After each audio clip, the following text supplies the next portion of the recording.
Are you ready to take your screenwriting career to the next level? If you're a new or aspiring screenwriter who feels lost or stuck in your career, the Working Writer School is here to teach you what writing courses don't. Former student Dylan Evans said, "There are a ton of writing classes out there, but this course helped me work through the stuff that I couldn't find anywhere else. I feel more prepared and more knowledgeable to take on the next phase of my writing career." Writer Nicole Bennett said, "After taking this course, I have a clear framework for the mindset, productivity, networking, and financial management skills needed for longevity in this industry." And Jay Burlingham calls this course the map. "This course has given me a map that I will return to again and again as I move forward in my career as a writer." Use code MMIH for 10% off from now until January 31st and go to theworkingwriter.com. That's theworking, WERKING, writer.com to sign up today. You know, making movies is hard. Making movies is hard. Welcome. This is the podcast about the struggle of being an independent filmmaker. I'm Mark Bassell, the founding host of the podcast, and I'm a sci-fi horror filmmaker, and my first feature film, The Alternate, is out right now on digital and DVD. Woohoo! Watch it, please. I'm Liz Manischel. I'm a writer, director, producer who has made 2 features, Bread and Butter and Speed of Life. I'm currently in pre-production on 2 more, Control Group and Best Friends Forever. I'm a distribution consultant who used to manage the Creative Distribution Initiative at Sundance, and I do sales. This week, we welcome producer extraordinaire Alok Mishra on the show to talk about the making of his Netflix hit One Bedroom, or 1BR, which expanded to Tubi on January 1st. Woohoo! Alok talks about how he and his team raised money for the feature, how they navigated a challenging shoot, and the way he masterly promoted the movie from landing at their first film festival all the way up till now. This guy's a promotion machine. I mean, it makes me feel very inadequate in my promotion. After that, we play another round of The Game. But first, Liz, how are you doing? Oh, why don't you answer that first? How are you, Ulrich? I'm doing well, and this actually prompted me to talk about the thing I wanted to talk about, is that I do feel very inadequate with my promotion of The Alternate. I feel a little guilt over it every once in a while. And part of me is like, well, I just I don't have money that I can just spend on Facebook ads week after week. You know, it's just like, what can I do? Like, I'm just going to put $50 a week, $100 a week into this movie. Like, no, I can't do that. Actually, I know I have a mandate from my wife that I'm not allowed to do that. So I need to stop spending money on the movie, which I have. I only did it once. Maybe I'll do one more, but I just, you know, so that's one thing. But I mean, I could still just like do weekly posts about it, which I probably should be doing, but I just don't really like social media, and I don't like going on there and like just screaming about the movie every week, you know? But maybe I just need to, Liz, and just get over it and just do that. Is that the answer? That I just like promote it because I have to and not worry about that I don't want to do it? Or is it okay? Is it okay if we just decide at some point that we're done promoting our movies and just let them be what they are? Like, is that so wrong? Yeah. Is that evil? No, you need to let go. At a certain point, you have to let go and just let your movie be, like, the legacy of your movie be what it is, I think.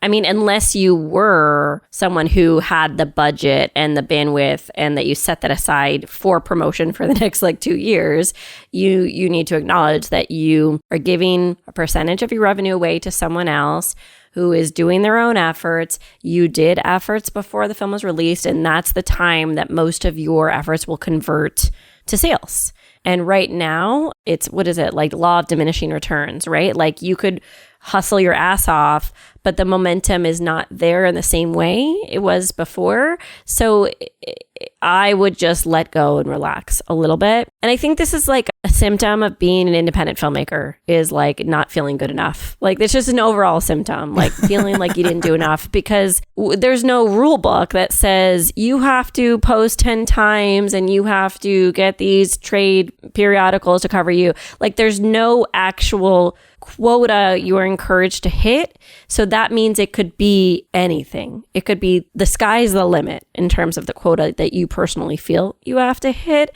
And that's dangerous, right? Because you could just feel bad about not doing enough forever. So I think there's a time that you just let go. But I do have to say, different opportunities pop up even years after your film is released. And maybe this is something that I wasn't sure what to talk about during the segment. But I saw that there was a David Bowie fan convention happening in New York in the summer. And I emailed them and I was like, well, I've got this movie. Here's the trailer. I'd love to screen it. I have the non-theatrical rights for the film and I'd love to screen with you. And they were like, let's meet. And I think we're meeting today. Like, we're recording this well in advance, but I think we're meeting on January 4th. But this is all to say, like, there can be sci-fi conventions, conferences, there can be speaking opportunities about first-time films, like, that will pop up and you will get little boons to your sales report because of these things. But you shouldn't kill yourself with the same intensity of the release promotion months after the release. I think that's really too much to ask of an indie filmmaker. Yeah.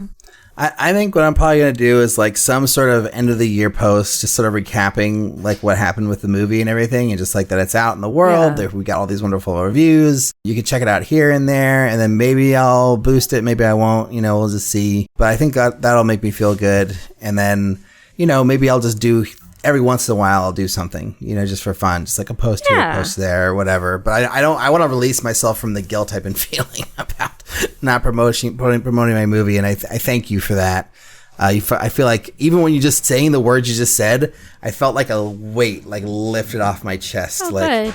Oh, okay, you can breathe. Like, you're not a terrible filmmaker, Yeah. And then, of course, we're going to hit Tubi at some point, or one of those things. We'll go on to one of the AVODs. And when that happens, I'll probably do another push just to be like, hey, it's out on an AVOD now. Check it out, I think AVOD is the really exciting, like, could be really exciting for your film, to be honest. Like, I mean, not that I want to give you more work, but maybe that's a week of promotion, and then you let yourself go after that week too. I think so. Yeah, I think leading up to AVOD, like, I might even take a page from Alok's book and maybe hit up some more reviewers around that time who didn't cover the movie, and just be like, hey, we're popping up on Tubi or wherever we end up being, Freevee, I don't know, and just be like, check it out. We'd love to hear what you think of it. And like I've got a nice system. Like, it's kind of the same system that Alok talks about in the episode of, like, finding reviewers online through Rotten Tomatoes. Yeah, I think I'll probably do that. And that makes me feel like I'm,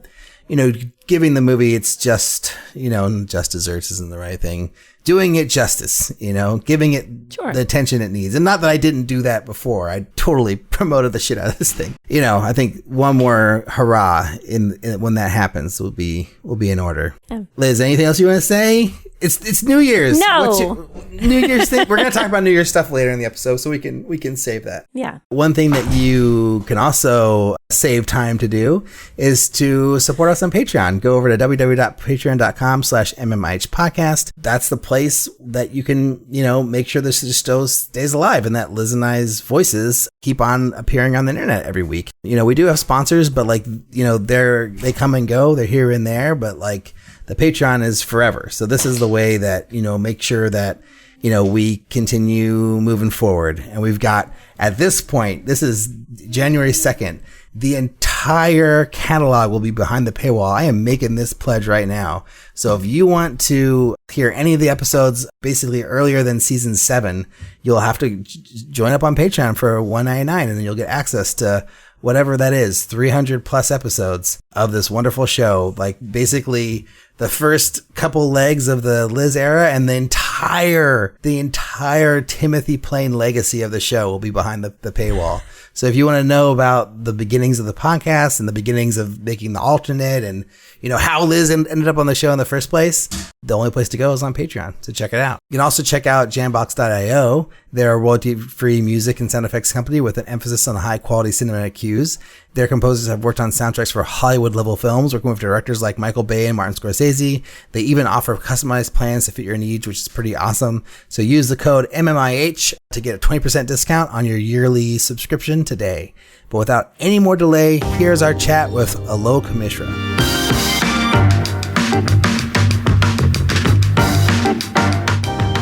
Alok, can you give us the elevator pitch for 1BR? A young lady moves to Southern California trying to start over, and she thinks she's found the perfect apartment, and it turns out there's more to it than meets the eye. Could say that again. How many days did you shoot? Initially, it was 15 days, and then we went back and did some reshoots on it, and it was tough. We shot it December 2017 initially, and we couldn't get the band back together, so to speak. So a lot of our actors were working actors, and like our DP is like, shooting Kendrick Lamar videos or some shit. So we got everybody back together August of 2018 and shot for another 4 days. So altogether, it was 19 days. Huh. There's like 15 million questions about that. Exact same length as my movie. Sorry, I just went. It's 15 extended to 19.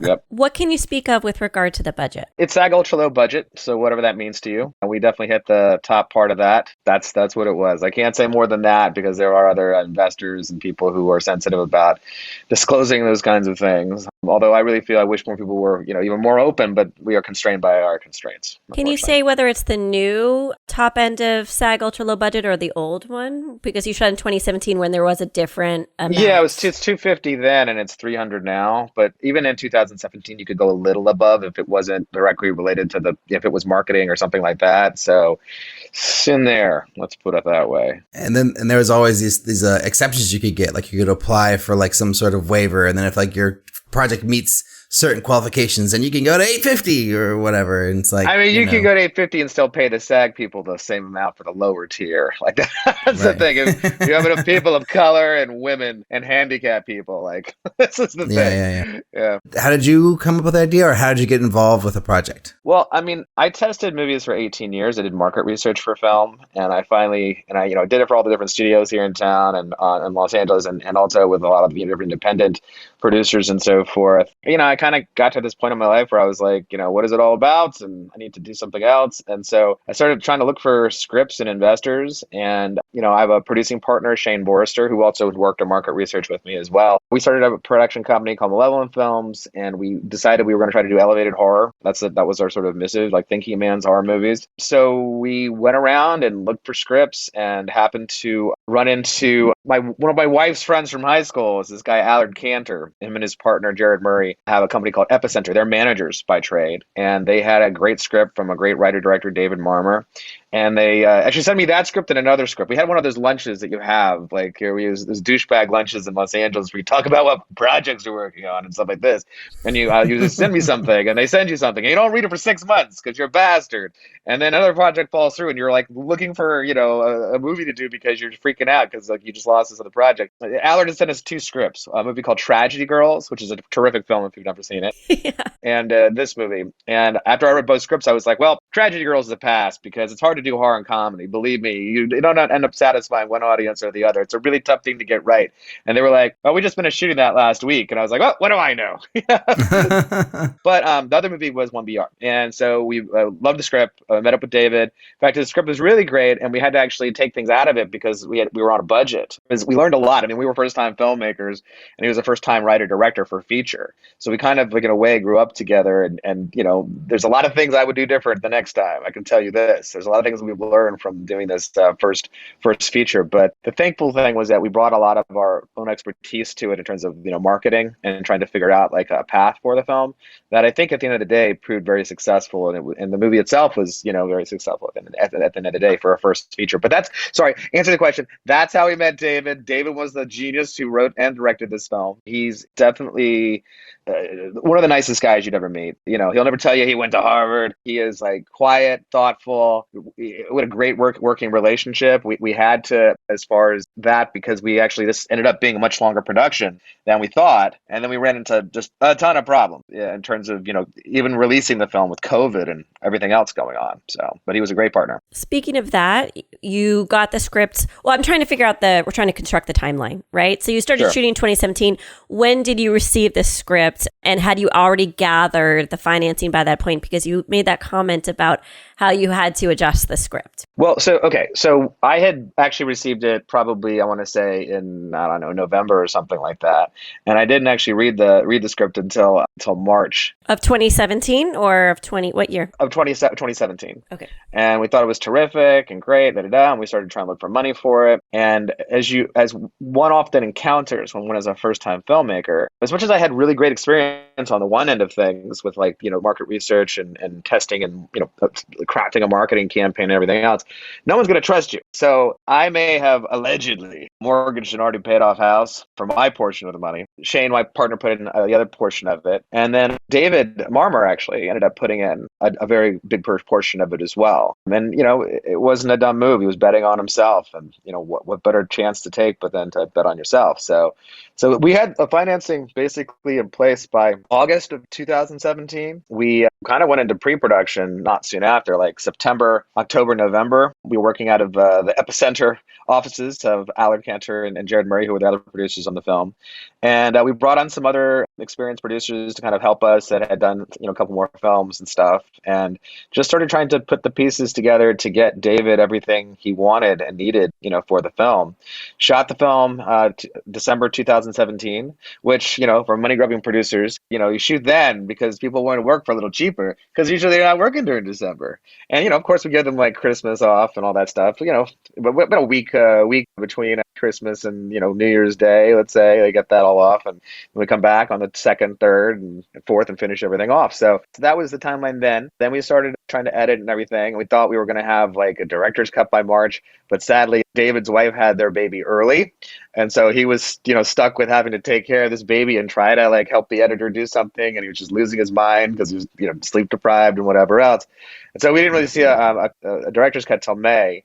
And we always knew we were going to have to change the ending, to be honest, actually, because I thought it was I thought we were supposed to shoot one ending, and all of a sudden we get there day of production, and the one time the notes aren't in the body of the email is like they've changed the ending on me, and I was like, this is insane. We're gonna have to definitely go back and reshoot this. And so they were like, let's see, maybe we can live with it. Da, da, da. And by May we knew we were gonna have to go reshoot it again, like that. We were going to reshoot, and if we're gonna do that, we might as well got some more of those cinematic moments that were sort of missing, if you will. So we basically were able to go back in at the end of August, beginning of September, to go and shoot this thing again. It was a tough shoot in that we had a lot of the movie is on sets. Like every time the inside of the apartment is all a set that was destroyed from the first shooting. But what we noticed was that my office in my house had the exact same floor as the apartment did.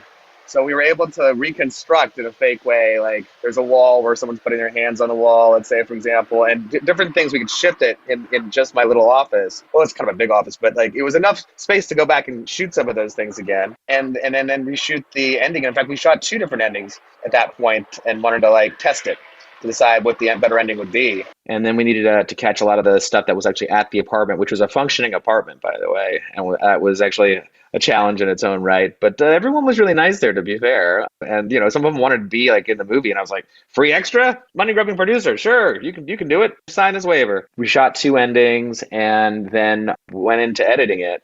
And I can tell you, as an interesting lesson learned, I thought from testing movies, people could see things with different eyes. Like if it's not a finished work, they should be able to see it, especially if they're really seasoned screeners and stuff. And here's the thing, they're not.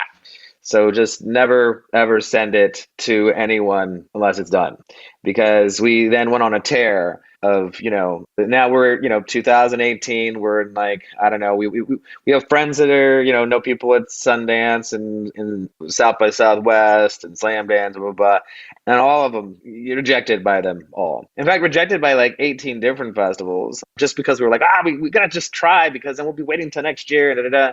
And the truth of it is that you should just wait. I mean, I know money might be an issue for some people and their investors or whatever, but in our case, it really wasn't. And because we were the investors and we were just like, should have just waited. That's not to say that we didn't actually have a terrific festival run. We actually, definitely tried to craft, to design a festival trajectory.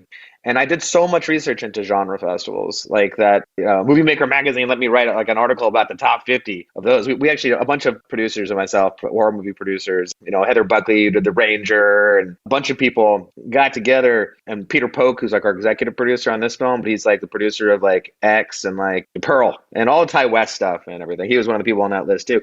But we learned so much about the festivals. And so when we crafted our festival trajectory, we just needed to get into one really great one. And we knew we could convince the other ones based off the strength of that one. So we premiered at Fantasia. And the second we got into Fantasia, we literally went down the list of everyone we wanted. And we're like, man, listen, we got into Fantasia. We'd love to make you our I don't know, American premiere or European premiere or UK premiere or whatever. And so we kind of went after them. And all of them, by and large, said yes. And some of them even came after us once we were actually announced and so forth. So we were able to have like a 17 film festival trajectory, and it was like all over the world. And we went. We made sure we went. I'm a big airline miles whore. Like, nothing won't do for airline miles. And I had 950,000 of them when I started, and I had 35,000 when I finished, if that tells you anything. And I didn't go, I only went business class once, and it was from like London to Australia, which is by and large the worst flight you can ever take. I'll just tell you this. It's very, very many hours in the air. So, but long and short, we went to those festivals. We did the press. We met the festival directors. We kissed the rings. We kissed the babies, and we made sure like that everywhere we went, there wasn't any organization that was too small for us to do an interview with or anything. You know, we would do anything we could, and all of us went to every single festival. And we sent actors if we had to. If we were like, you know, there's 4 different festivals going on at the same time, we sent actors or whatever it was to make sure that, you know, it was perceived and not even perceived. Like, we do care. We cared about this little film. We wanted to get the word out on it. We knew from the testing we had done. So going back to the timeline, let's say, right, we're more of a finished copy of the film in March of 2019, and we start testing it, and we can't afford a 400 person, you know, with all the bells and whistles kind of thing. So we do kind of the poor man's version of that, where we get friends of friends to come in and watch the film. We give them a little food, which is not usually done, but, you know, give them a little fried chicken, maybe a glass of wine. And they sit and watch the film. We have 20 people watch it at a time. And then we do a focus group for it because I knew all the moderators in the business and stuff. And they were friends. And so they'd come in and help me out. So we did 5 groups of 20, and then we collated the data. And what we found was that we had very little rejection of the film. People seem to like the film quite a lot. There's a score on there. How would you rate the film? Excellent, very good, good, fair, poor, right? And they would generally rate it very good. It wasn't excellent. We didn't have the money to be excellent, but they would rate it very good, which is pretty good in its own right. The other question we asked that's very important was, you definitely recommend the film. That score was also very high. So we knew, because there was not that much rejection of the film, and that score was high, that we wouldn't have to be fearful of like giving it to journalists and so forth, which is a whole other sort of like strategy that comes next. But I'll tell you this, there's so few even very good horror movies that are made a year. It's sad to say that. Like, I can just tell you, there's like 20 a year, right? And if you're so lucky to get lucky to be in that sort of top 20, then you better do that. You better market the shit out of your film, because I guarantee you the horror audience wants to see it. And there's different fallacies they'll tell you, oh, Rotten Tomatoes doesn't matter. Yeah, it matters, actually. It does matter. It matters because if you have a movie that is not quite a pure horror movie, our movie is a psychological thriller with elements of horror. But you see, it's a thriller and it's a horror movie, right? And people who watch thrillers, maybe they do care about what that Rotten Tomatoes score says, right? We had a great team helping us distribute this film, Dark Sky, and they had a publicist who did all right. But after a while, they don't care about your film anymore. I can just tell you this. They don't. They have other fish to fry and whatever else, and you can't blame them, right? But then it's up to you as producers and as owners of the film to go out and preach about the film, right? And if you're not quite certified fresh yet, well, maybe you do this. Maybe you go look up a shitty horror movie, and then you see who gave that shitty horror movie a good review. Then you contact that person and you say, hey, listen, I'm just doing a post-mortem on how our publicist did, and I just want to make sure they sent you the movie. And they say, no, they didn't. And you say, well, let me right that wrong. And you send them the movie. And then they give you a good score. And you have one more Rotten Tomatoes accredited review. And maybe you do that 40 more times than the 40 reviews you had prior. And now you have 83 reviews. And maybe that's what you do with your time over COVID, right? So that's what we did. And we would do it for every opening we had. We would also to ask our distributor to put us in contact with the local distributor who was doing anything in whatever country we might be opening in, right? So we're opening in the UK. Well, let's talk to that distributor and let's figure out all the publications we can go to get more reviews for this movie and get the awareness up, because that's a huge thing. This is part of the special sauce, if you will.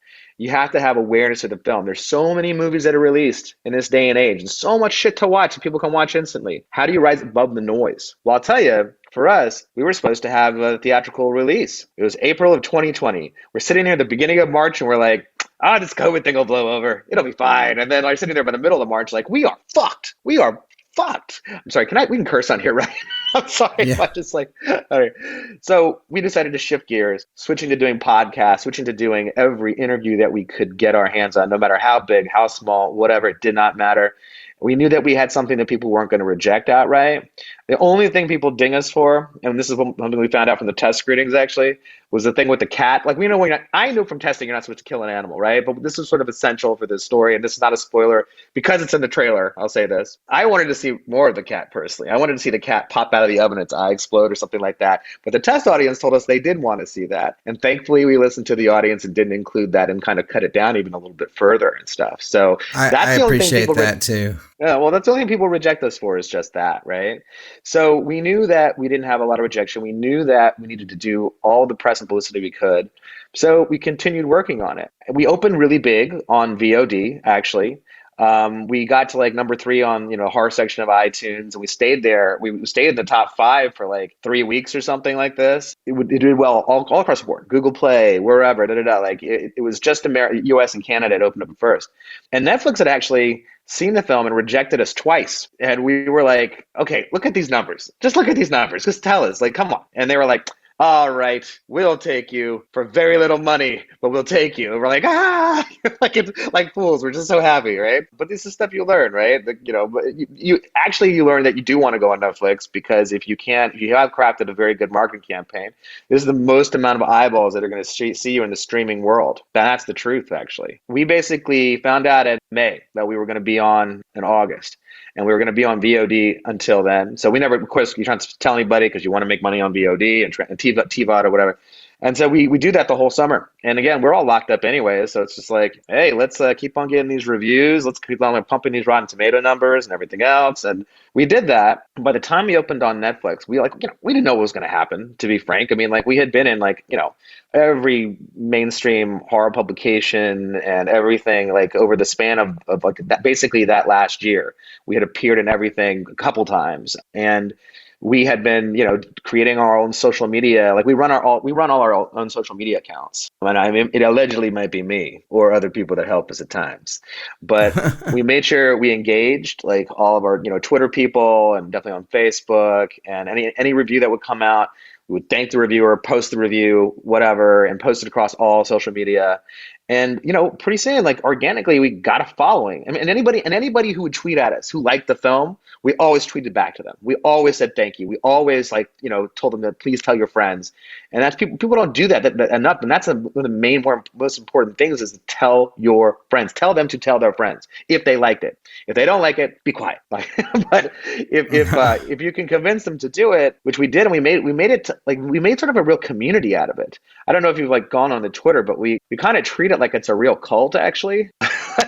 We're always inviting people to dinner parties and stuff, and telling them, if only Sarah had come to the dinner party, things would have been so much easier for her. Stuff like this is stuff that we tell her, and we engage our audience. And we have like 5,000 Twitter followers just that have organically come in their own right. So that's a fun little fact to have, to know that if you have that audience and they watch it multiple times and stuff, because I see people talking about it all the time, but we always say thank you, and we always retweet it, whatever it is, if it's positive, because we want to make sure that we're building a community, an actual community, let's say. But can I stop you? Just Sure. It's really, this is a lot of wonderful information, but let's slow down a little bit, and let's because I think Ulrich and I are super curious about 15 million things you've already said. I don't want to lose track of all those things. Sure. And then we can kind of finish the timeline too. Can we go back to financing? Because the fact that you put your money in, your producing partner put money in, and the writer director put their money in, but you're essentially new friends. And, how do you vet someone and get into business with someone and put actual money in? What was that like emotionally? Can you tell us how you vetted each other? Shane and I had known each other for over 15 years. Right. But this new writer director, that's a risk. Well, what happened was that, we needed to go back and do the reshoots. There was two things. One, if he really wanted to have everything on the set and not use a practical location, let's say, but just you have to build a set and change it around. Like, every time you see an interior of an apartment, that's a set. whether it's like Miss Stanhope's apartment or her apartment or whatever, the torture room, it's all one thing that they keep on redressing every night. And so if he wanted that, we were like, look, we put in this much money, we're gonna have to like pony up something. And so at that point, he's like, yeah, I'm gonna put my money where my mouth is. And so he was like, trusting us as much as we were trusting him, that we were going to all see this through and make it happen and stuff. Plus, you get a sense of people.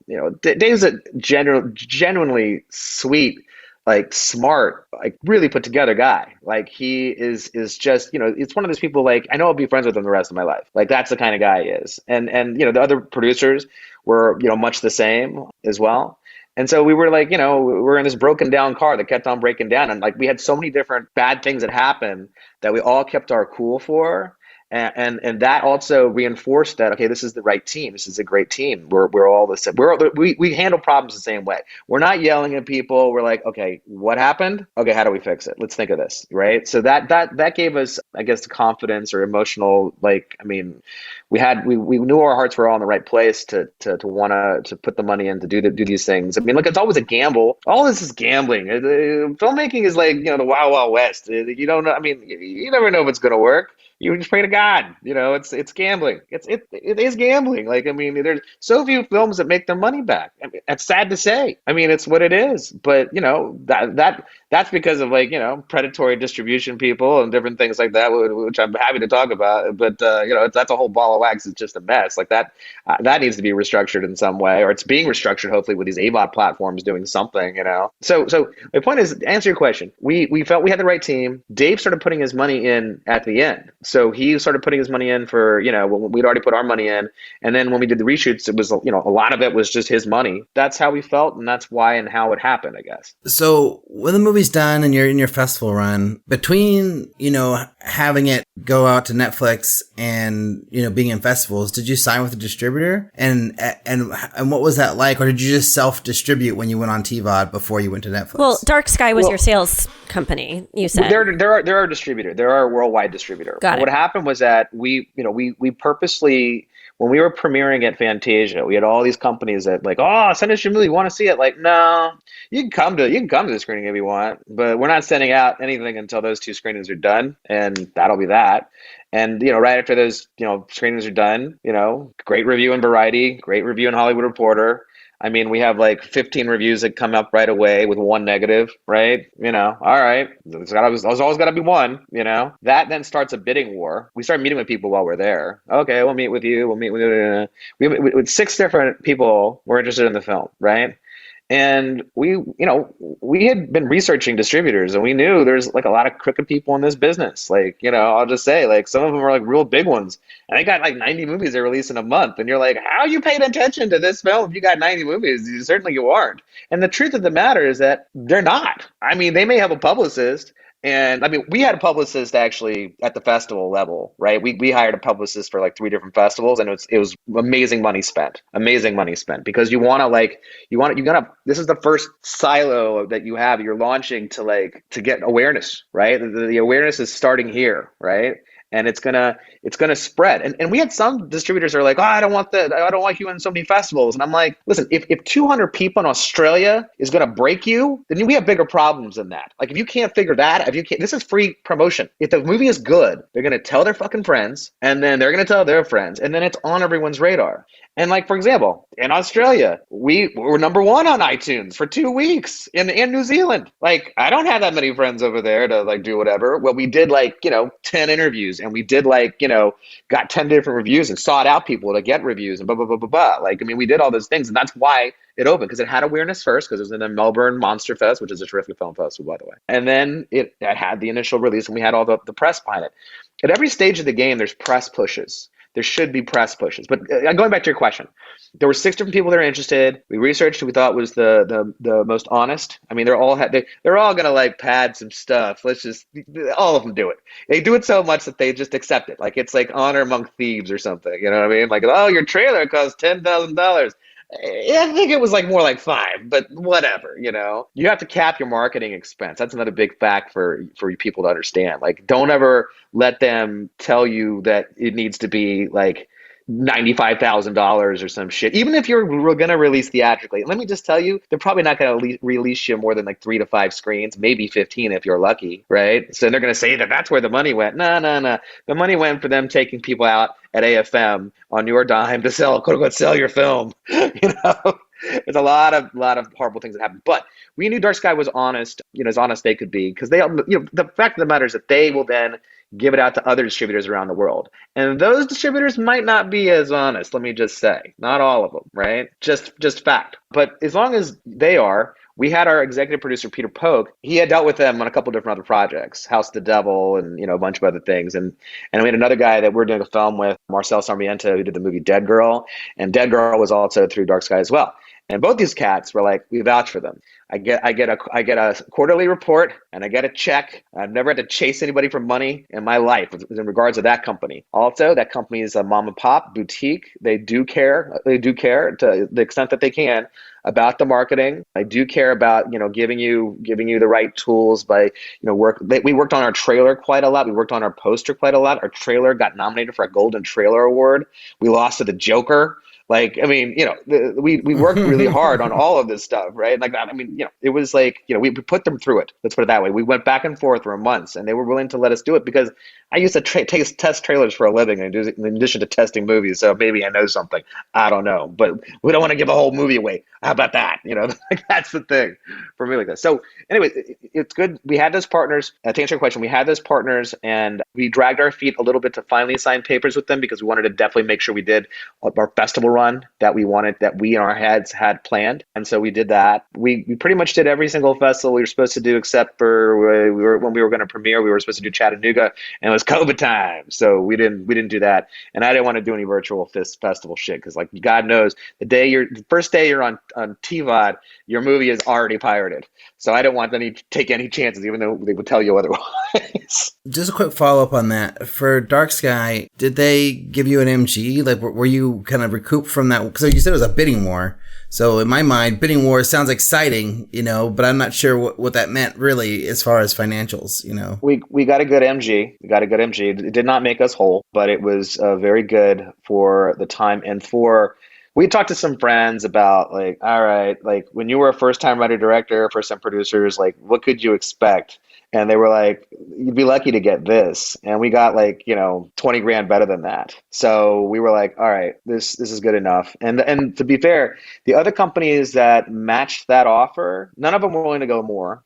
And the other companies that matched the offer may have been bigger companies, but we talked to some of the people. We actually had become friends with some of the people whose films they had distributed, and they were like, fuck those guys.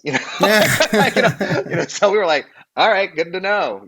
Like, they promised us that the other, they delivered on jack and shit. And we're like, okay, we got it. So that's how we did. We did our due diligence. And look, if anybody comes to you anyways, like, look, if anyone's offering you this stuff and promising the pie in the sky, first off, all the projections are bullshit. All of them are bullshit.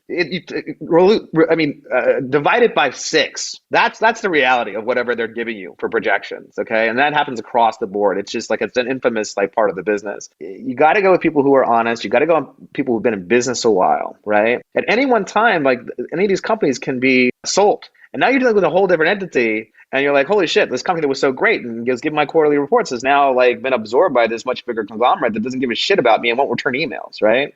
So that was another part that went into our understanding of it and what we did. So I answer your question. We did get an MG. It was a fair MG. It did not make us whole. And to be fair with you, we're not whole yet. We're pretty close. I think in this next year we should be. Wow. We're about to be on like 9 different AVOD platforms, including Tubi and Freevee, starting January 1. Nice. Please watch us there and give us that sweet Tubi money. So yeah, we're gonna be, like I said, Peacock, Vudu, X-Vudu or something, and then like Roku and Pluto, and there's like a ton of them. But January 1, we're going live with that. And, we're, like, once again, doing a press push ahead of it just to get the awareness up there again. If people haven't seen it, please tell your friends, blah, blah, blah. And hopefully with some prime placements, we will do well. Let's go back to the focus groups. it's so interesting that you have that as your professional career. You know, for the average indie micro-budget filmmaker, you know, they don't have hundreds of people, different demographics or different psychographics to pull from. What could you say in terms of giving advice to an indie filmmaker who wants to replicate something that you did in terms of these groups of 20? Well, first off, the first piece of advice I would give them, I would ask them, who is this movie for? Before they even make the movie, who is this movie for? When you're reading the script, do you have trailer moments? How many trailer moments do you have? Why don't you write down every trailer moment that you can see from the script, okay? To decide if this movie needs to be made, right? That's the first step. Secondly, when you actually get to the testing stage, right, make sure it's not in too rough a state, because like some people can't see with those kinds of eyes and imagine, you know. I would try to tell you, like, look, generally horror audiences, if it's a PG-13 movie, it used to be 13 to 34. Now it's more like 13 to 39. Someone would even say 13 to 44 is the age group you want to go for. If an R-rated film, obviously 17 to 39 or 17 to 44 is the age group. Who does your movie speak to? On your, you know, understanding of your material, do you feel like it's speak to women more or men more? I don't know. Well, we have a female-centric movie. We'll be able to have a very violent movie. So we'll 50-50 male-female, let's say. When the studios are testing a movie, they generally want to do 35% Hispanic, 25% Black, 30% white, and then everybody else. That's what you get. That's the breakdown. Well, how are you gathering that audience as an indie filmmaker who has just like a handful of friends who can withstand hanging out with that person on a daily basis? Well, you go through friends of friends, right? That's the ideal. You can do friends and family if you want, but friends of friends is better. And everyone for the production knows like 10 people, you know what I mean? Like they know some friends. They know some friends are in this age group, and you try to balance it as you can, but that's not a perfect science either, right? You know who you know. When you're not paying someone to actually go and get an audience for you, then you kind of go with what you have. But you have to make sure that they are enthusiastic about the kind of film that it is. So what you do is you write up a bunch of comparable films to your film, and you put it on a list, and you make sure that your friends, whoever is inviting the person, says, hey, listen, how many movies have you seen on this list? If they've seen at least 2 or 3, okay, they can come see this. And hopefully in the theater, but that's tougher to kind of negotiate now because of COVID happening and da-da-da. But as long as they've seen 3 of these kinds of movies, I think in this day and age, we're fine to let them come. I love that. Such a good practical advice. Wait, can we go back to what you said? Because you said even before you go into production, you need to ask yourself whether the movie needs to be made. And I feel like we just jumped over that too. Like you drop so many bombs, Alok, that like I just want to like go back. Sure. I mean, look, there's so many films that get made because people are like, this is my art and this is my truth. Da-da-da. And like, how many people want to pay to see this piece of truth that you have? And if it's not that many, then maybe we shouldn't fucking make it. Okay. Well, maybe we shouldn't go and put all these people through the trouble of your fucking vision. You know what I mean? Like it's like, look, there's also another sense to it where look, this is a dangerous movie. This is a kind of film that people would not normally make, and maybe it's saying something about society that people don't want to hear, and maybe it's not a popular view or something. Okay, those films need to be made too, but they also need to make their money back. So how are we going to do that, right? Like, okay, let's put a star in it. Let's figure out, like, can we get their audience involved? Can we get them to help us on their social media? Blah blah blah. There's different ways to skin this cat, so to speak. Sorry, that's mean. Given the cat violence that goes on, I'm sorry. David Warmer actually loves cats, by the way. That's the most horrible thing he can imagine happening to his cat. If he was here on this podcast with us, he'd literally have a cat going back and forth on the screen and stuff like that. That's why this was the most horrible thing that could happen. I have 3 cats, so I'm mortified watching that. Oh well, look, we try to make it really short, so you just turn your head, you can miss it, right? And so it kind of is. It was effective. It was like, I hate these fuckers. It was great. Yeah. So you find out there's a fine line between art and commerce. You got to ask yourself who's the audience for this movie. Okay, well, I think it's, blah, blah, blah, blah, blah. Like for our film, it's actually pretty broad, weirdly. We knew that, if it was done in a tasteful way, we do have the violence, but the violence is meaningful, and it's not like it's purposeful, and it's not like, what's the word I'm looking for? It's salacious, or it's not Terrifier 2, I can tell you that. Like, which I love, by the way. Like, I mean, it's just that, but that movie's out there, I can just tell you what. But it's not too extreme. When we do it, it's purposeful. It makes sense in the story. Netflix came to us after, we had done so well, and we're like, hey, listen, we love your movie because it's the kind of horror movie you can watch with your mom. And we were like, I don't know whether to be insulted by this, but I'll take it. Because what that means is it's very accessible. So we have a huge range of people that love the film, actually. I mean, just on our IMDb stats or whatever, like 18 to 30 is only like 30% of our audience. Our real audience is like 30 to 50, which is like, I think 50% or 60%. And then we got like 50 to like death or whatever. And that's another like, I don't know, like 20%. It actually is a very nice spread of ranges, which explains why we know so many people have watched it, actually. We have a very interesting range of response to it. And generally, it's all very, very positive. And we know people are telling their friends about it because the fact the rate at which they tweeted about it and that we trended, whether it be on, Google or even like if you look on IMDb Pro, you could tell, oh God, our movie's like the number 76 looked up movie like this today. Oh, that's amazing. Like who knew, right? And all of our stars, all their like IMDb, their numbers went up like through the roof and stuff. And like, so we knew people were watching and we knew people were telling friends. That was the main thing. Sorry, I don't know if I answered the question or not. I'm sorry, but you also have 13,000 ratings. So I think that's another way to know that people are watching your movie. That's a lot of ratings, bro. Well, I didn't quite know what that. Also, Letterboxd as well too. I'm trying to understand what that means for Letterboxd too, because we have quite a lot there too. But what I tried to do is just I looked at our contemporaries who I thought had done a pretty great job marketing their films. Like I keep on mentioning The Wretched. The Wretched is like our doppelganger sort of like in terms of like the only difference between us is that we couldn't convince our distributor to open in goddamn drive-in theaters. We were begging them to do it. We're like, God, just do it. Yeah. Like, well, we don't have relationships with those guys, and those guys they were number one, like, number one in drive-thrus. You could have taken a little piece of that pie, man. They made like $3-4 million off of that shit. Like, we would have been like whole, whatever immediately and stuff. But it's hard because like with those drive-in theaters, they're shady as they are, anyways. But then they have a whole thing where like, are they going to give you the money back? Are they actually telling you the receipts and this? You know what I mean? Like, that's where it becomes a bit shady. But anyways, yeah. So they have the almost exact same amount of people that watch them too. So that helped us know, okay, well, we're hitting about where we should be hitting for a film that is, a very good film, let's say, instead of, an excellent film. So I'm stalking your Rotten Tomatoes right now, and I was just looking through some of your impressive reviews. You have so many, but I noticed that there's lots of different dates on when these reviews are happening. Like you've got them from April 2020. You've also got them from like August 2021. You have some from October 2022. What is your strategy for like getting all these reviews? Well, what we would do is like, look, your movie doesn't open day and date all over like the same time, right? So we knew, like, for example, when we did our festival run, we got like 20 reviews just off the festival run, I'll say. Then when we were doing our actual opening, got another 15 to 17 reviews. And then we kept on trying to drive the reviews ourselves, actually, and like doing the strategy that I mentioned earlier. So we did that. But then when we would open in England, we would talk to our distributor, Bluefinch, for example, out there, and be like, all right, like who do we need to go after? Who are the players in this market? Like, oh, we need to go after him. He's like the godfather of horror. If we get the say-so from him, then the rest of the horror outlets there will pick us up and blah, blah, blah. And so we did those kinds of things. So you'll see like, okay, we had a bunch of reviews that happened around June 6th of 2020.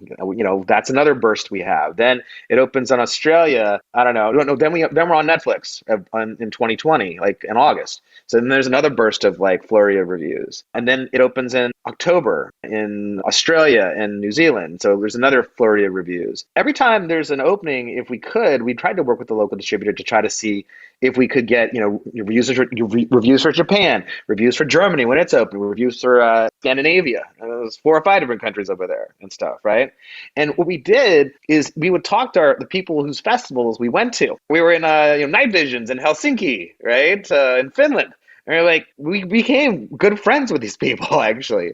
And so he'd be like, hey, Mika, can you help the guy that runs the Night Visions? Like, can you help us out? Is there any like local journalists that are, Rotten Tomatoes credit or, even beyond horror genre journalists? Are there anybody else you can kind of, put us in touch with that could help us and could get the word out, da-da-da? And they were so willing to help, right? So this is another resource you have. If you go to the festival and you become friends with these people and they like you and you tell funny fucking stories or whatever, fuck it, take them to dinner. They're always paying for everybody else. You take them to dinner, they'll remember you. So we did all that stuff.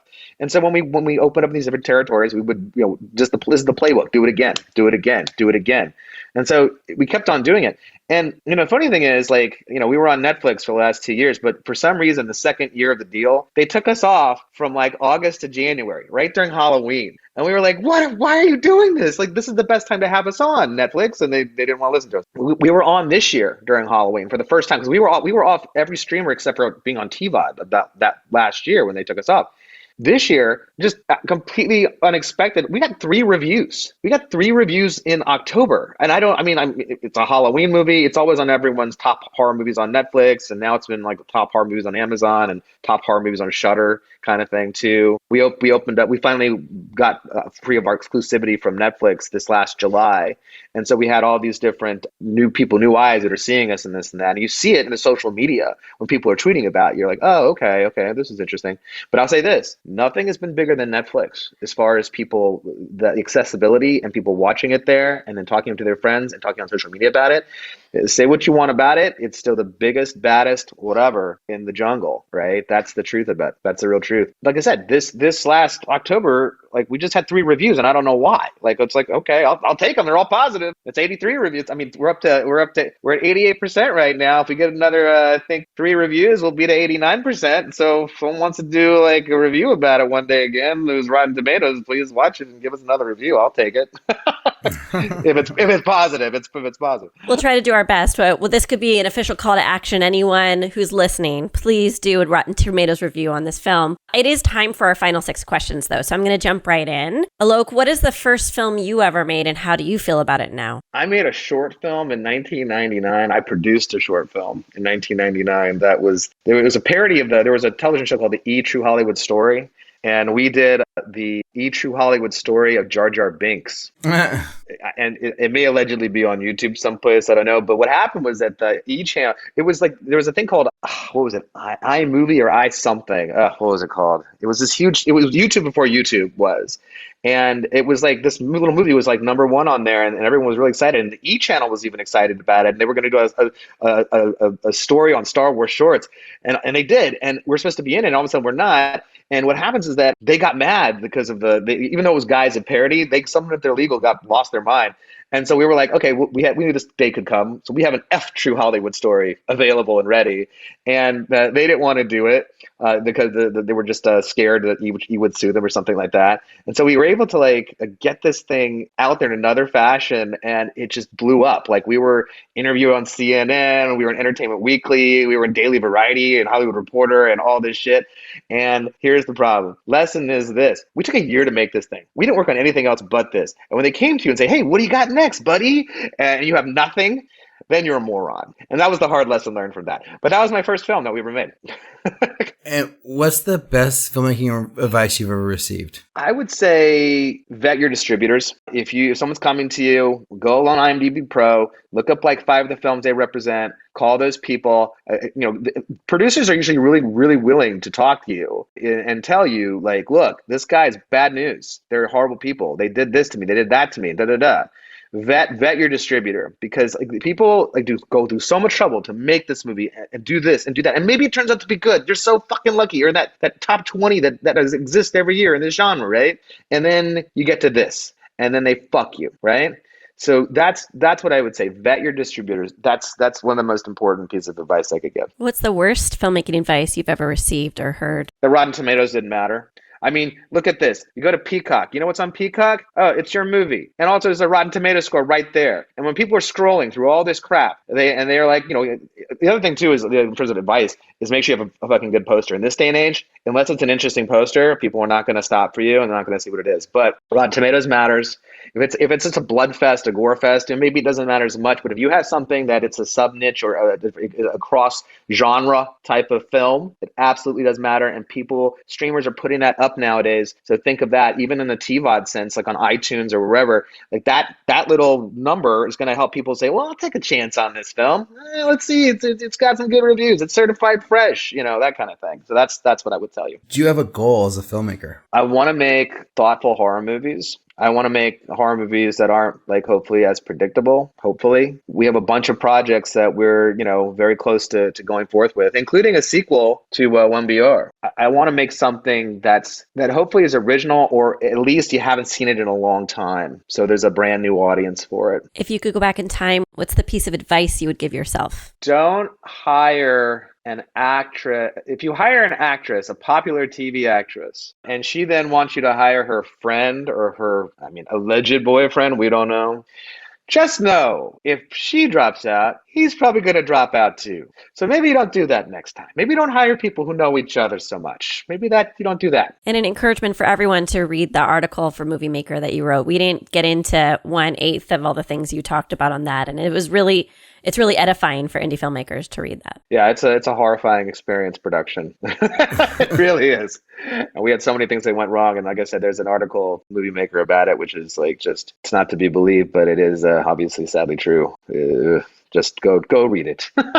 And the last question, is making movies hard? It's fucking hard. It is like, here's the thing. People that do this business are crazy people. I mean, I'm included in that, right? Like, you have to love it so much that you would do it for free. And I would do it for free if I didn't have a kid and didn't have mortgage and whatever else and this and that. But there's such a passion you have to have a real passion for it. You have to almost be willing to do it for free. You have to, surround yourself with good people. You have to have a good team. You have to be willing to listen to other people. You have to take advice from where you can from people who've been there and know more than you and who can be mentors to you. And every step of the way when you make films, I feel like you'll remember some of the lessons you learned from the other time. So hopefully it's not going to be as hard, but there's always a new problem, right? Like there's always something else, right? Like making movies is fucking hard. Thank you for coming on the show. So I know that part of coming on the show is to promote the AVOD release. Do you want to call it out right now? Sure. We're going to be on, listen, you can watch it where you want, but I'd rather you watch it on Tubi or Freevee would be very helpful. Pluto TV, Roku. We're on a Peacock. We're on. There's a bunch of them. But if you really got to think about something, you want to help, poor independent filmmakers trying to pay his bills and stuff. The Tubi and Freevee would be amazing if you could go watch it on there, and within the first week of January when it comes on, because it would be lovely if that blew up and was like in the top 5 and it got traction and did whatever it did. That would be lovely. We would appreciate it. Do you all have time for one more question? There's one thing I wanted to ask. Keep on going. Whatever. You talked about all this review hunting and all the stuff that you did on the publicity side, like kind of leading up to your release and being distributed and everything. Is that all you by yourself? Are you doing this, or is it like you and your team? Is it the director driving it? Who's driving this outreach for reviews and press? I mean, to be fair, I did it because I had nothing to do. I had nothing to do during COVID. I was just sitting there like. I had this mentality every day I got up in the morning during COVID and we had been released, right? Like, and especially during VOD, right? From April to end of August, right? I'm going to sell 100 copies of this movie. I don't know how I'm doing it today, but we're going to sell 100 copies of this movie, right? And so how do we do that? Okay, some more reviews. We need to get some more interviews in. We're going to do podcasts. We have done so many podcasts for this movie. I cannot tell you. I'm not going to even joke with you. And I tell you, we've probably done like 120 podcasts for this movie. And we're still doing them. I mean, this press push for this AVOD release and this and that, we're going to be on probably 20, when we don't finish with it, we're going to be on 20 different podcasts the first 2 weeks of January. That's what we're going to do. You know how to make us feel so special, Alok. This feels like an exclusive opportunity where really... I mean, look, it's a thing. Well, I mean, a lot of them are horror. A lot of them are horror. A lot of them are horror movie podcasts and stuff. And some of them, it's like we've been on their podcast before, and they're inviting us back to talk about our top 10. What's your favorite Scream? What was the bloodiest moment on set? You know? Well, some of them are inviting us back to like talk about our top 10 horror movies of this last year. And cool. While we're doing that, we'll just like, hey, come see the one in VR. Da-da-da. So, you know, so I mean, you gotta do what you gotta do. You need to be selling yourself. Like, I feel I did a pretty good job. You're making me feel like a piece of shit for the release of my movie. Well, listen, I was really proud of my 8 reviews on Rotten Tomatoes and my 75% score. I was like, this is good. And now I'm like, damn, I am not even scratching the surface. Here's the thing. We had COVID. This is not a normal time of existence, right? I edited during COVID, so that was what I used for my I mean, so look, it was, and to be fair, it shouldn't be you doing it. It should be your producer. That's the trick of it. That was my last question. How do I get you to produce my next movie? Well, I've been doing all this press myself, man. It's like send me a script. It takes a village, you know. I'll take a look. I mean, make sure it's in its finest form though, because I'm only going to read it once. Sure. If I don't like it, I'm not going to read it again. I'm gonna send you the scribble on my napkin that I just did. Are you a creative who just wrapped up your independent film, new book, or album release? Or are you just looking for help on your fundraising campaign? Well, then you're going to need a marketing strategy. Smart House is a marketing agency that specializes in creative projects and independent films. They provide digital strategies, social media support, publicity services, branding, and fundraising strategies to help indie artists just like you. Smart House was founded to help indie artists with all budgets find their audience and bring their projects to the world. Smart House has helped a ton of artists reach their goals, including the Making Movies is Hard podcast. That's right. They're helping us grow our audience, and they can help you too. Go to smarthousecreative.com to get started today. Liz, what do you remember about our talk with Alok? I remember he was very intense and had a lot of information to share, a lot of amazing tips. He almost he created a level of like hope for indie film or indie genre film in terms of all the massive spotlight he generated for this film. Like, that's really amazing. I would say, and I should have given Alok more of a hard time about this, I felt as a podcast really unspecial in that moment because I felt like we were like a tool for him in a way to just get more rentals or more streams or whatever. And I like to think of this show as like a way that artists commune with each other to a degree and talk about our struggles. And we come, you and me, we share and they share in this like this wonderful commiseration period. And I didn't feel that way at all from Alok. I felt like he was providing value. He was sharing information, but it was all to the end of the promotion of 1BR, which is like a very fair thing to do. But that was my experience. And what do you remember? Yeah, I mean, he was definitely like talking up the movie and like with a really good focus. But I do think like he dropped a lot of gems and a lot of great information about filmmaking in general. A lot of the things that he did for 1BR were really insightful and really interesting. And it was so funny because like a lot of the things he talked about with the reviews was very similar to the process that I had done on the alternate that I had basically just finished at that time. But then like he basically just never stopped. Like he started in 2019 with Fantasia and it's already 2022 and he's still reaching out for more reviews.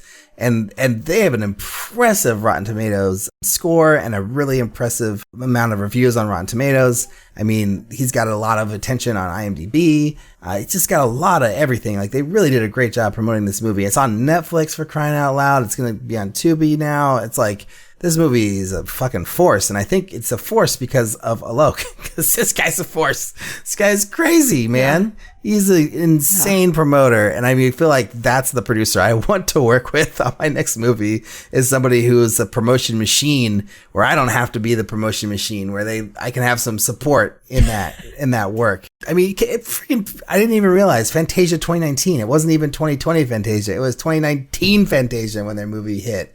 So it's been around a minute and it still feels fresh because of coming up on shows like this, And so really, I think it's a testament to like what you can do with the promotion of your indie film. Like, it's really incredible. And I don't feel used the way you do. I feel like it was a mutual using of each other, like we had a lot of great information. He got to talk about his movie, give him a little bit of a spotlight, I think it's a win-win for all. I just get I get a little high when we talk to someone who shares something really vulnerable, right? I get a little high. I don't know if you get high. I didn't get high from that experience. I got knowledge and and I was impressed, but I didn't get that connection with him. Yeah. I mean, I feel like it's also kind of rare that a producer will give us that, right? Like that usually comes from the writer or the director or maybe the actor, where you get that kind of emotional vulnerability. But producers are more businessy and more although I think we got a little bit of that vulnerability a little bit with Mark Stolaroff, just talking about all his projects and, remember when the way he talked about producing a movie was this was the magnitude of the experience. You definitely felt it in the way that he spoke about those experiences. So yeah, maybe not going to happen with producers too, not to, make it sound like producers are all just businessy. Not all people. Producers, Ulrich. Not all. But Liz, I think it's time for the game. No, I really just go ahead. The game. All right. So Eric Toms, this is fresh off the presses. It's not really. He said it 2 days ago. Eric Toms likes to send us a indie film quagmire problem to solve. I present it, Eric whispers it in one of our ears, my ear in this circumstance. I share it with Ulrich for the first time, and he hears the scenario and he sees how he would tackle it as an indie filmmaker. So this is a long one. Get ready. You've just finished the edit of your labor of love feature film. This journey has been nearly a decade in the making. Production was arduous because your lead actor was an absolute nightmare. Some days they refused to come out of their trailer, and other days they simply were nowhere to be found. You've secured distribution, but the company that you've signed up with is almost doing nothing in the way of promotion. It's at the same time that the film comes out, and the lead actor has run into problems with the law, and the media would like your take on it. If you make a big deal about the actor's actions on set, it would no doubt create a buzz that may work to your film's advantage from a PR standpoint. Do you A, say no comment and then just let that actor's life play out, missing a chance to get eyes on your film? B, tell people how they acted on set, but nothing more? C, comment on the actor's actions on set and go so far as to blow it out of proportion, knowing that it may make a media frenzy, which will bring an audience to your film? Or D, other? What do you do, director? What do you do? Oh, man. I don't know. This is interesting because, I feel like I don't really know a lot about, what, if I say something what I could be sued over, I probably would, take the time to, talk to a lawyer and be like, okay, well, what can I say here that will, not get me potentially sued by this person for speaking out? I don't know. They were a nightmare and they were terrible to me personally, and they were hard to work with. It's hard for me not to just be honest and open about these things, in general. That's just kind of how I am. I'm a very open person, but I would probably do some research to figure out if I'm going to get in trouble for being honest. If I signed anything at some point that makes it so I can't be honest, I would just do that homework just to be safe. But if I was, I think I just would be very honest and open about it. And I probably wouldn't go as far as to defame this person or to exaggerate or call them out or be a jerk about it. I would just be very open and honest about the situation. And I think that would probably be my route. But as long as I knew I was protected and that I wasn't opening myself up for any kind of lawsuit or anything. But yeah, I mean, I always had these ideas when I was younger of trying to get attention somehow by doing something completely radical, streaking through San Francisco or something insane like that, or pulling some kind of publicity stunt to bring attention to me as a filmmaker. But that's just not my personality and not my style. And I just don't know. That's not really something I think is a good thing to do as a person. Yeah. So I probably wouldn't do the frenzy thing. But if I was being, approached by CNN or, Entertainment Weekly or whatever, Variety, some big publication, and they were asking for my input on something because I worked with this person, I probably would give a quote for sure. But I would just make sure that it wasn't something that was going to bite me in the ass later. But what about you? What would you do? Probably say no comment. I think... So your style. I mean, I haven't worked with a horrible person, but I worked with someone who was a little bit difficult. And when other directors or other producers asked me what it was like to work with that person, I was very honest. I was like, look, they're insecure. they were a little demanding, it wasn't fun to work with them, right? But if it's the media and that comment could follow them around, I don't know what's going on in their life, right? They could have drug addiction issues. They could have weird, just normal family trauma stuff. Like, I don't know what's going on with them. I don't want to get wrapped up in their story, and I don't want to be associated with their story. So I would want to just say no comment. But what I would be doing is on the back end, I'd hire my own digital marketing company, and we would do a digital marketing campaign using their name, because their name would be hot right then, and people would be searching and Googling. And I would do some sort of digital marketing campaign targeting their participation in the film, but not necessarily capitalizing on their bad behavior, if that makes sense, right? Like, I would probably pay for personal ads in the digital marketing sphere, because it would feel like that's the moment to promote like hell. I just don't want to be a part of this guy's story. That's why I would say no comment. Like, it just sounds real dramatic and unfun. Yeah, I think it would kind of depend on the details, you know, like, yeah, like, I think it's also like, to me, if like, do I want to help this person, or is this person indifferent to me, right? So if I liked them, yeah, and like I wanted to help them, then maybe I would, you know, not say anything. But if they like did me wrong and were a jerk and like, you know, like almost ruined the movie, and like and then we didn't have a good relationship, and they like were just a mean person to me, then I probably would be like more just willing to be honest. But I'm kind of an honest person in general. Yeah. So that's sort of like why that was like my gut to go in that direction. But yeah, I think these sort of things, there's a lot of details and minutia, you know, that are important in making these kinds of decisions. But yeah, I like your answer, like using it to your advantage without like, you know, like being a jerk about it, or like getting yourself wrapped up into it personally. You know, I think that's smart. Yeah. Hollywood likes to create feuds, and I don't want to be a part of a feud. Like, that's what I would be most afraid of, actually. Well, I don't know. I'm more of like the all press is good press sort of thing. So if like I was like going to be in a feud with like, I don't know, like Bruce Willis, although that not whatever it is, like, I mean, I would be like, I don't know, that's not the worst scenario in the world, you know, as long as he's like not trying to kill me or something. Sure. You know, but like I'm sure the Bruce Willis, Kevin Smith feud, like, I don't think it really hurt Kevin Smith in any way. It probably only helped him, you know. I don't think so. And I don't think it's really That's a really good example. You know, I think it was more like, whatever, they had some rough days on set, you know, who cares?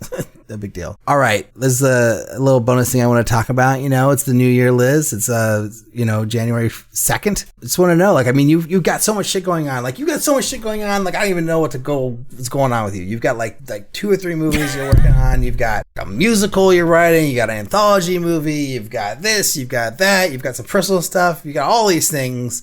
What are your big goals for 2023? Do you have like one solid goal, or like one thing that you want to accomplish in 2023? Are you kind of more amorphous? Like, you just want to have like you know, positive progress in your career as a filmmaker? I want to finish feature 3 in 2023. It's very, very important to me. So whether it's Control Group or Best Friends Forever, I'm also attached to this comedy that's shooting in the Bay Area. I don't know if that's going to happen, but this is all to say, like, I'm going to find a way to finish a 3rd feature in 2023. And forward progress in all projects would be great, but I think what you and me will always have a bunch of things in our minds that we want to accomplish. Whereas I'd like to think that I would be content just getting this one film done. That seems like more than enough to ask the universe for. And then, I don't know, my son's almost 4. He'll be 4 in February. And I don't know when reading starts, but like, I really want to teach him to read. I really want him to know how to read. And I think that happens around 4 or 5. So like, those are goals. Like, I would love to be able to, for him to have that, like, really, because every night we read to him, and I would love the idea that he isn't dependent on us, right? Like, he can pick up a book and read whenever he wants. And then I feel like if I don't do a 3rd feature next year, and I know in like the last episode, you said something like, well, we have our lives. We have our whole lives. Sorry, this was like 3 episodes ago. You were like, we have our life, you know, like, don't rush. We could slow down. I just don't feel that way. I feel like a lot of pressure And it's self-generated, and it feels like without a question, I'm going to work my ass off to try to make that third feature happen next year. And if I don't, I'm not going to beat myself up about it as long as I know that I've tried my hardest. But I don't do resolutions. Like, I don't really, I'd probably combust if I did resolutions. What is in your mind for 2023? Well, first you follow up. So you made Speed of Life in 2020 is when it came out, right? Yeah, so this is we shot Bread and Butter in 2013. We shot Speed of Life in 2018. And so I really want to shoot a third feature and keep this every 5 years gap going. You want to do one. Yeah. Okay. Wow. Interesting.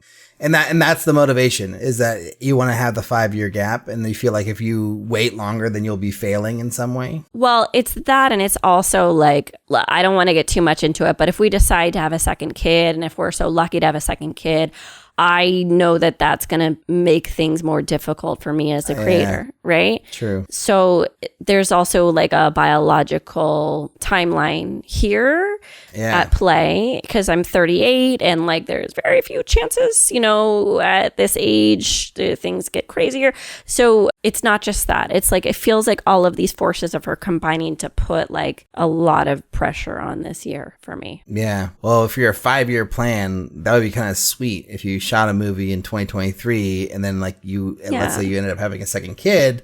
It's like, oh, you've got a couple years, to be with the kid while they're a baby. And then like when they're a little bit older and they're 3 or whatever, then you can go make off of your next movie. And then you keep your spacing the way you want it, What I think is going to happen for you, this is my own little personal prediction, is that you're going to be shooting more frequently than that, that like this one movie is going to go, and then you're going to make your other movie, and then like you might even do 2, within the next couple of years, so I don't know. Knocking that's just on wood. my gut, but thank you. That's what I see for your future, because you're such a hard worker, and you've really, I feel like, like you were talking, like I think when you started the show as a full-time host, you were like working on Lady Parts, and that was going to be your third feature, and you were like doing a lot of work on that, and then like since then, you're now attached to so many projects, and like you've completely changed your approach as a filmmaker. It seems that like rather than focusing on one thing only, you've taken a lot of the advice that we've gotten from other guests, where it's like have multiple,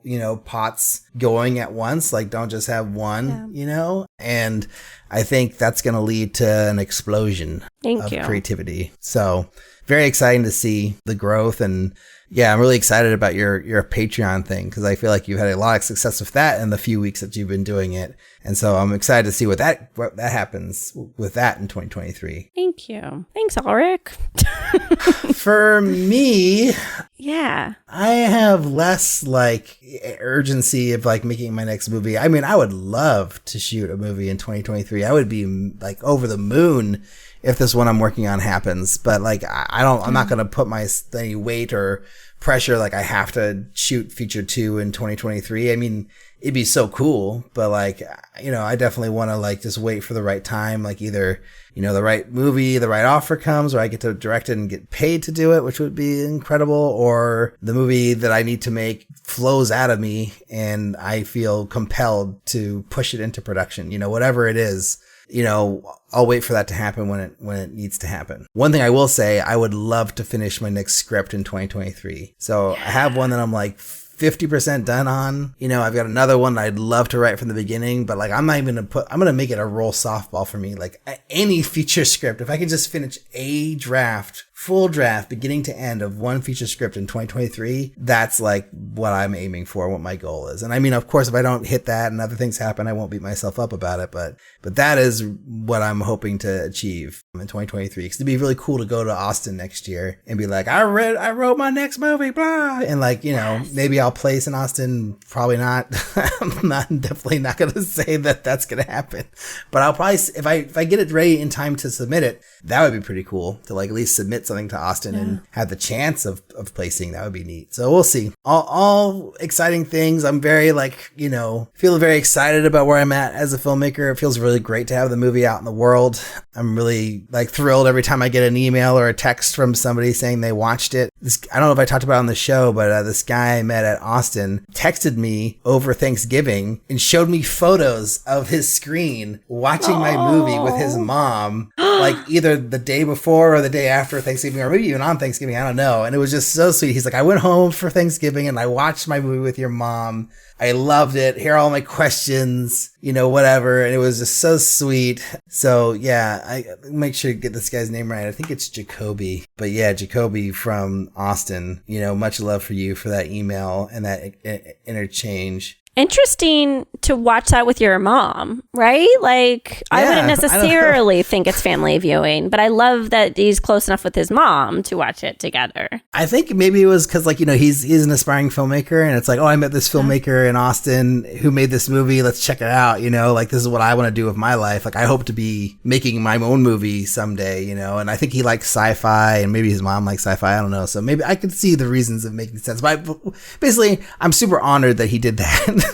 And really touched that he sent me these photos and we had a conversation about it afterwards. So Jacoby, you rock wherever you are if you listen to the show. I think he might listen, maybe he doesn't, but Jacoby, you're amazing. Thank you for sending that to me.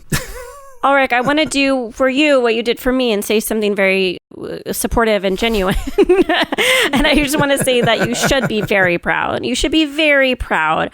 And just a recognition that this podcast is reflective of all of the work it took to make your first feature, right? Like, it's not just your first feature. It's the first feature that was documented, that all of these interviews and all of this soul searching and data gathering and recon informed your entire process. So I think you should be incredibly proud of this little mini empire that you created in association with your first film. I think that's really, really remarkable. And I wish if I could, take something from you, I would love to be able to relax and enjoy things more. So you already have that asset that's good for mental health and lack of heart attacks in life and just letting go a little bit. So I guess also just be proud of the fact that you've already figured out that very tough life thing of being able to relax. There's not many filmmakers who can just kind of enjoy themselves. I haven't met a lot of filmmakers who can enjoy themselves. So good for you is all I'm saying. Oh, thanks, Liz. And it definitely didn't enjoy myself at all times, but I'm basically trying to seek the enjoyment in everything that I do as a filmmaker, Yeah. And yeah, there's a lot of fun to be had out there in the world of filmmaking, and I think especially when you have a success, it's good to enjoy it and not stress over it because, not everyone gets these chances and you may not get it again. So enjoy it while it's happening, so. Aw, Liz, this is fun. Very sweet. Well, sweet episode. In true Liz fashion, I want to cut it off as soon as possible and end the show by saying you can all send us a question, comment, or suggestion to podcast@makingmoviesishard.com. If you like the show, you can leave us a review on iTunes. Check us out on Facebook, Instagram, Twitter at MMIH Podcast, YouTube at Making Movies is Hard Podcast. Please support the International Screenwriters Association, which is a partner of ours that we love. Go to networkisa.org. They have a 25 top writers list. They publish your log line to a network of industry professionals. They have a lot of programs, so support them. Thanks to Alok Mishra for coming on the show, for reaching out to us in the first place. Thanks to our editor, Jeff Breitmoot, for doing the editing. Thanks to our producer, Eric Toms, for being awesome. Happy New Year, everyone. Thanks to you for listening, and talk to y'all next week.